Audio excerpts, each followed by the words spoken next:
जय श्री राम। साथियों, आज हम रामायण की सबसे सुंदर प्रेरणादायक कहानी आपके पास लेके आए हैं। अगर आप छोटे बच्चे हैं तो भी चिंता ना करें, अगर आप कमज़ोर हैं तो भी चिंता ना करें, अगर आप गरीब हैं तो भी चिंता ना करें। जिस तरह भी आप औरों के काम आ सकें वैसा करें। आपसे जितना बन सकता है दूसरे का मदद करें। बस इसी पर आधारित रामायण की प्रेरणादायी कहानी। जब श्री राम ने लंका विजय अभियान शुरू किया, समुद्र को पार करने के लिए समुद्र पर पत्थरों के पुल बनाना शुरू कर दिया। पत्थर पर पत्थर लगाए जा रहे थे कि श्री राम ने देखा कि एक गिलहरी पानी में जाती है, फिर मिट्टी के पास आती है और फिर पत्थरों के बीच चली जाती है। श्री राम ने सोचा, आखिर गिलहरी कर क्या रही है। उन्होंने हनुमान जी से कहा, इस गिलहरी को पकड़ कर लाओ। हनुमान जी ने गिलहरी को पकड़ा और राम जी को दे दिया। राम जी ने गिलहरी से पूछा, तुम यह बार बार क्या कर रही हो?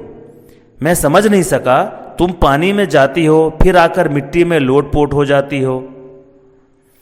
गिलहरी ने कहा, भगवान, मैंने सोचा सीता माता की रक्षा के लिए, उनके सम्मान और गौरव की रक्षा के लिए आप लंका पर चढ़ाई करने जा रहे हैं।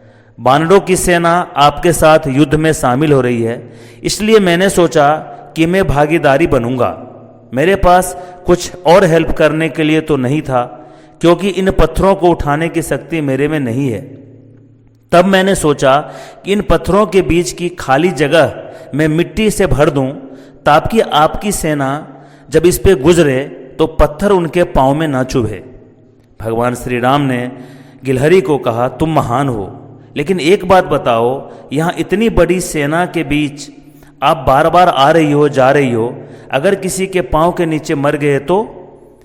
गिलहरी ने कहा, भगवान, तब मैं यही सोचूंगी कि नारी जाति की रक्षा और धर्म को बचाने के लिए जो युद्ध लड़ा गया, उसमें सबसे पहला मेरी भागीदारी रही।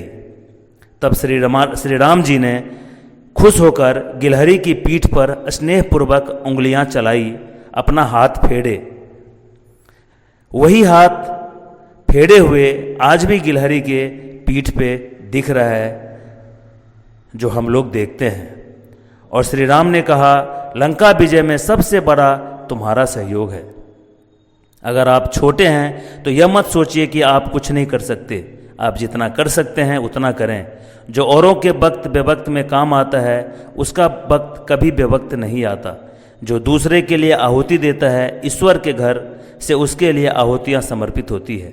किसी भी काम को करने का कोई भी समय सही होता है। अगर आप समाज के लिए कुछ करना चाहते हैं तो किसी भी तरह से आप कर सकते हैं। पैसे से नहीं, ताकत से, समाज से, किसी भी तरह से अगर आप छोटा सा भी योगदान दे सकते हैं तो ये आपकी भूमिका होती है। रामायण हमें ये चीज़ सिखाती है। जय श्री राम। चैनल को प्लीज़ सब्सक्राइब करें। अच्छी कहानियाँ हम आपके साथ शेयर करते रहेंगे।